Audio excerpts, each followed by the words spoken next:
Bonjour et bienvenue une fois de plus à l'atelier. Donc aujourd'hui, je vous propose de laisser un peu les armes réglementaires de côté et se concentrer un peu sur une arme de tir sur cible, toujours à chargement par la bouche. Donc j'ai récemment trouvé ce beau pistolet fabriqué par Bondini, une marque qui n'existe plus, construit au début des années 80. Et en fait, elle incorpore beaucoup des améliorations apportées aux armes à l'époque pour le tir sur cible. Donc en fait, tout ce qu'on cherche encore pour ce genre de compétition, donc une détente légère, si possible réglable, un mécanisme bien équilibré, avec des ressorts le plus légers possible, les plus rapides possible, des organes de visée réglables, et puis bien sûr une ergonomie adaptée selon l'époque, bien sûr. Toutes ces caractéristiques ont été recherchées sur des armes de tir depuis qu'on a commencé à utiliser les armes pour le tir sur cible au lieu d'être pour la chasse ou la guerre.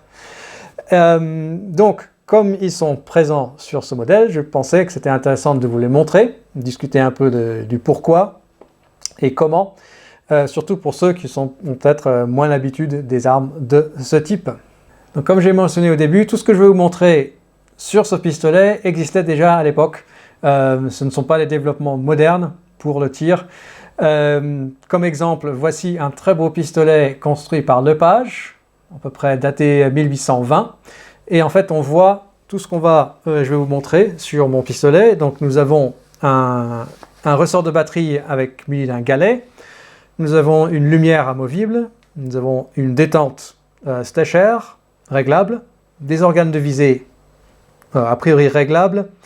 Et il y a une chose qu'on ne voit pas, mais que je suis quasiment sûr qui se trouve dans la platine. Il s'agit d'une noix dotée d'un papillon. Alors commençons par l'élément le plus visible, les organes de visée. Alors malheureusement ici, c'est le seul élément qui n'est pas présent. Ici ils sont fixes pour l'instant. Mais comme vous avez vu sur l'arme d'époque, ça n'a pas changé aujourd'hui. Tout ce qu'il faisait, c'est qu'il montait la hausse ou le guidon, voire même les deux, sur queue d'aronde. Comme ça, on pouvait les taper à droite et à gauche ou les remplacer avec différentes hauteurs pour changer le point d'impact. Donc celui-ci, comme je dis, malheureusement est fixe. Je peux remplacer la hausse. Et ce que je vais faire dès que ma fraiseuse arrive et que je serai suffisamment compétent avec, c'est de monter aussi le guidon sur queue d'aronde. Comme ça, je pourrais donc ajuster comme il faisait à l'époque et comme nous faisons encore aujourd'hui. Alors, ce que j'ai aussi trouvé sur des armes de tir modernes, le pistolet Pedersoli de haut de gamme par exemple, c'est d'avoir un petit mécanisme avec une vis sans fin qui est donc intégrée sous la queue du bouchon de culasse ici et qui permet de monter et de descendre une hausse. Je n'ai pas trouvé ce mécanisme ou une photo d'un pistolet d'époque avec ce mécanisme. Je pense qu'il s'agit d'une innovation moderne pour les armes de tir. Mais si quelqu'un connaît un exemple d'époque, ce serait intéressant. Mentionnez-le dans les commentaires. Comme ça, on pourra tous en profiter. Alors, passons maintenant à la lumière amovible. C'est ce bouchon ici. Donc, normalement, sur un canon d'arme à silex, il y a simplement un petit trou dans la paroi du canon. Mais là, nous avons donc un bouchon qui contient la lumière. Alors, la section est à peu près comme ceci. Donc, nous avons la charge principale, le bassinet. Et donc, sur une arme standard, il y a simplement un trou. Et ça crée un espace entre les deux charges. Et donc un délai. Lors de la mise à feu ici, il faut que la chaleur passe à travers la paroi pour atteindre la charge. Avec le bouchon, ça permet de profiler l'intérieur de la lumière pour donc rapprocher la charge. Il y a maintenant un plus petit espace entre les deux. Et donc ça accélère la mise à feu.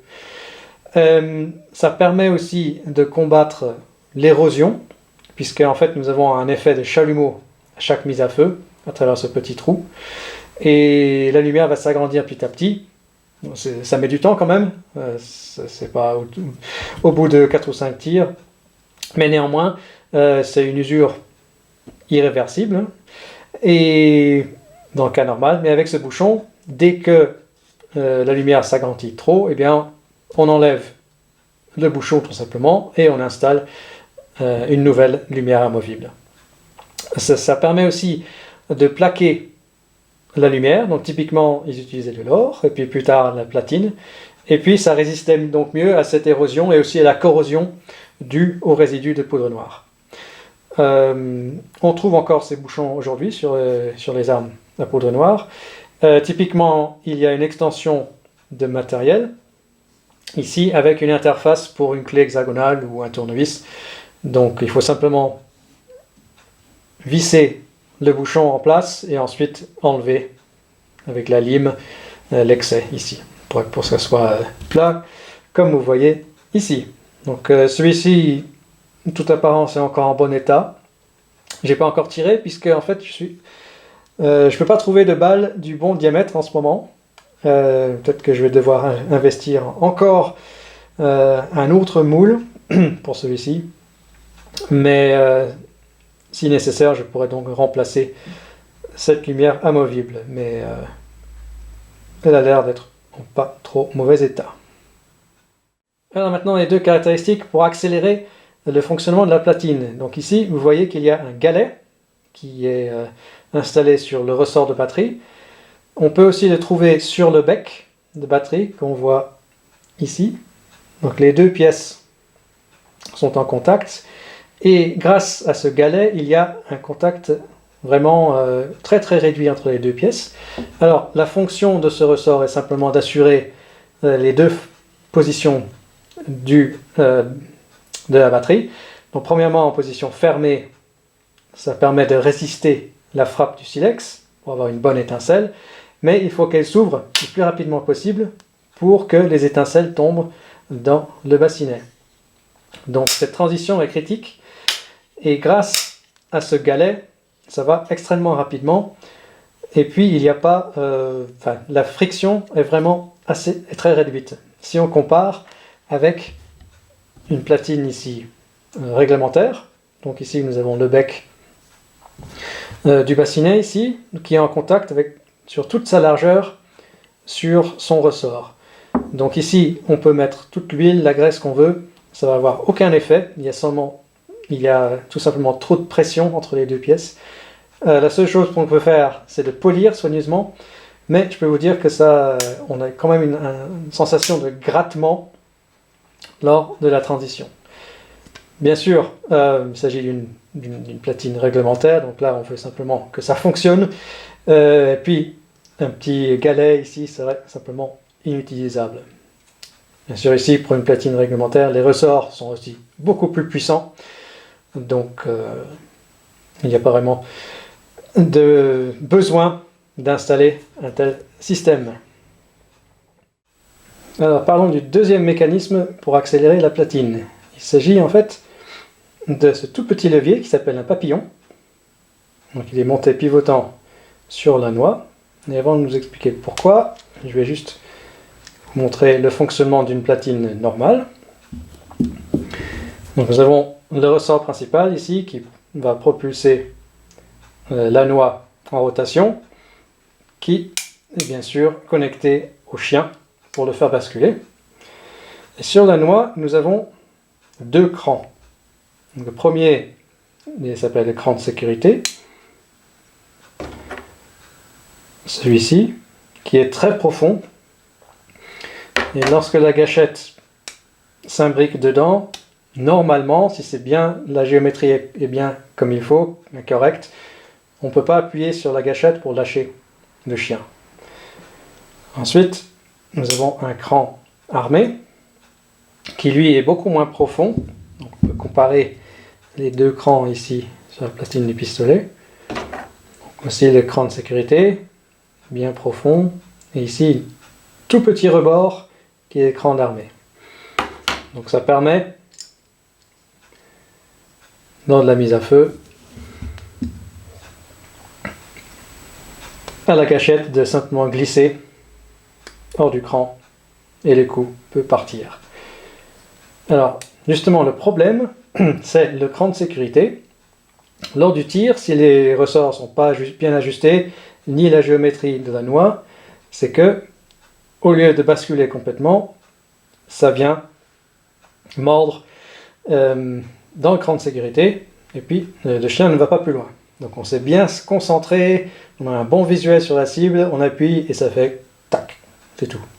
Dommage. Aussi, même si les coups partent, on a beaucoup de friction, car ici nous avons la gâchette qui est, donc sur toute son épaisseur, en contact avec la noix. Alors, justement, nous avons ce papillon. Donc, je vais essayer de vous montrer le mouvement du papillon. Vous l'apercevez là-dessous. Voilà le doigt. Donc, nous avons bien sûr dans une position avec le chien baissé. Lorsqu'on le met sur le cran de sécurité, le doigt est poussé vers l'arrière par la gâchette. Là, c'est enclenché correctement. Lorsqu'on va au cran armé, vous voyez que le doigt est maintenant devant le bec de la gâchette. Donc là, lorsque le coup part, le doigt accompagne la gâchette. J'essaie de vous montrer comme ceci. Le papillon s'arrête dans son cran. Il y a une petite encoche ici dans le cran de sécurité. Et ça veut dire que la gâchette est poussée vers l'extérieur et n'est plus en contact avec la noix lors de la transition critique, lorsque ça passe par-dessus le cran de sécurité. Donc nous avons donc une réduction de friction, il n'y a pas de risque d'enclencher accidentellement le cran de sécurité, et donc nous avons une légère accélération du fonctionnement de la platine. Et le dernier élément qu'on va regarder, c'est le mécanisme de détente, parfois appelé un stacher à la française au lieu de à l'allemande. Le système français utilise une seule détente pour activer, pour enclencher le mécanisme et pour la mise à feu, tandis que le système allemand utilise deux détentes. On s'appelle ça parfois un système à double détente. Donc là, il y a une première détente pour enclencher le mécanisme et un deuxième pour déclencher et faire partir le coup. Donc bien sûr, le mécanisme ici est plus petit, plus compact et donc plus adapté à une arme de poing. Alors j'ai colorié quelques éléments ici pour ce que j'espère va être une explication assez simple du mécanisme. Donc il y a un gros ressort ici en rouge qui est en appui sur un bec de cette partie en rouge là, et il y a un autre ressort plus foncé là qui est en appui vers le haut de cette partie noire. Mais je me rends compte qu'en fait vous n'allez pas voir grand chose. Ah ben voilà, on voit mieux maintenant. Alors les deux flèches ici représentent les ressorts que je vous ai montrés auparavant. Donc il y en a un assez conséquent en appui sur ce bec de la partie rouge qu'on va appeler bras de frappe, et le ressort plus petit qui force cette partie noire ici vers le haut. Donc il est en appui ici dessous, vers le haut. Donc celui-ci on va l'appeler le déclencheur. Alors ce qui est important à savoir, c'est que le bras de frappe ici est pivotant à l'intérieur de la pièce de la détente. Pas beaucoup, mais c'est essentiel au système. Donc lorsqu'on appuie sur la détente en mode normal, celle-ci va basculer et la surface supérieure ici va venir en appui contre la gâchette de la platine et le coup va partir. Alors lorsqu'on enclenche le système, donc je vais mettre les pièces sous tension. Notez que le bras ici du déclencheur est en appui sur cette partie de la détente. Donc lorsqu'on appuie la détente vers l'avant pour enclencher le système, voilà ce qui se passe. Donc j'exagère un peu le mouvement, mais il y a un chevauchement du bout du bras de frappe avec ce bec ici de l'enclencheur. Donc là, maintenant, le système est armé. Lorsqu'on commence maintenant à appuyer sur la détente, notez que il y a un mouvement indépendant du bras de frappe. Donc la partie supérieure ici commence à monter déjà vers la gâchette de la platine, jusqu'à un moment où le bras de frappe est libéré. Et il va accélérer grâce à l'appui du ressort et va venir frapper le dessous de cette partie de la détente et accélérer la rotation. Et donc, ça accélère la frappe de la gâchette de la platine et nous avons donc cette impression d'une détente légère.